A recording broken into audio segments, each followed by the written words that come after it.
We have Congressman Matt Gaetz, Republican from Florida, joining us now. Congressman, welcome to the program. You're coming into the thick and fast flow of news here. We understand that the tax deduction for state and local income taxes is going away. You don't get that deduction. Therefore, I expect that you guys in Florida are going to get a big influx of rich Democrats coming down from New York, New Jersey, and California. You looking forward to it? Hey, we've got 600 people a day moving to the state of Florida, and it's because we've got the lowest per capita state taxes in America. Stuart, I can tell you I've just walked out of a meeting of my Republican colleagues discussing our exciting plan. I'm with you as long as you need. I'm sorry, go ahead, Congressman. I'm sorry, we've got an open mic someplace else. Go ahead, Congressman. You just walked out of the meeting. What was it like? Sure. Well, there is a lot of enthusiasm and unity for this great tax cut that's going to revitalize the American economy. As to the state and local tax deductions you mentioned, here's what I expect. Every American will be able to claim upwards of a $10,000 deduction against their state and local property taxes, but it won't be higher than that. So this is an exciting incentive for high tax states to actually cut taxes to supercharge the value of our tax plan. And in states like mine will benefit. Are you kidding me? Do you really think that in California, oh, they're going to cut taxes? In New York State, oh, they're going to cut taxes? Hey, they Seriously? Should. Stuart, in the state of Florida, we've got more people than the state of New York, but we got about half the budget. They've got so much waste up there. And you know what? It's time that in Washington we send a message that in high-tax states, you're not going to have the same competitive advantages that you will in low-tax states like the state of Florida. So I'm very excited about the opportunity to have some deductions still included for folks. But people in the state of Florida should not be subsidizing the deductions of people in Illinois and California and New York and New Jersey. I'm with you all the way. I want to go back to that meeting. You just walked out of it. It was the House Ways and Means Committee and Republican leadership briefing the rest of the Republican Party on what's in this tax package. You say that it was greeted almost unanimously, favorably, very well received. Can you see any group of Republicans or any individual Republicans voting against this?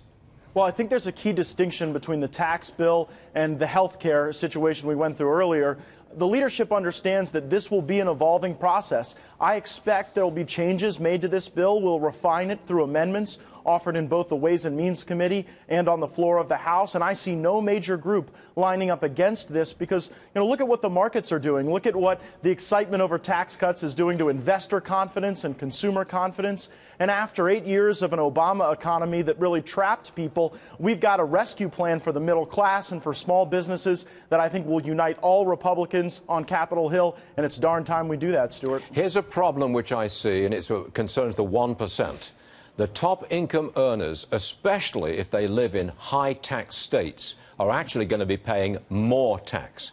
That will not be stimulative. That's a problem because you need those people and all the money they've got to get out there and spend it and invest it. And you probably can't if the taxpayer, if the federal government is taking more off them. Does that concern you at all? And also, Congressman, this is a broken promise.